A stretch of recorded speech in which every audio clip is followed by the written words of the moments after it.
যদিও ৫ আগস্ট শেখ হাসিনার দিল্লি চলে যাওয়ার সিদ্ধান্ত হঠাৎ করেই নেওয়া নয়। ২ আগস্ট প্ল্যান সি এর অংশ হিসাবে এই পরিকল্পনা করে রাখে হাসিনা ও ভারতের জাতীয় নিরাপত্তা উপদেষ্টা অজিত দোভাল।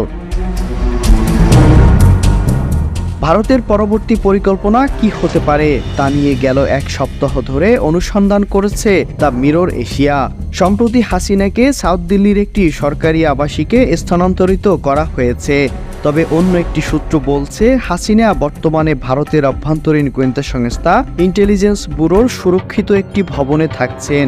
অতি সম্প্রতি ভারতের ডজনখানেক হাই প্রোফাইল মিটিং হয়েছে তার সাথে। ভারতের জাতীয় নিরাপত্তা উপদেষ্টা ও রয়ের প্রধান নিজে শেখ হাসিনার দেখভাল করছেন এবং তার সাথে প্রায় বৈঠক করছেন। এদিকে বাংলাদেশ পরিস্থিতি নিয়ে ইতিমধ্যে রয়ের মধ্যে একটি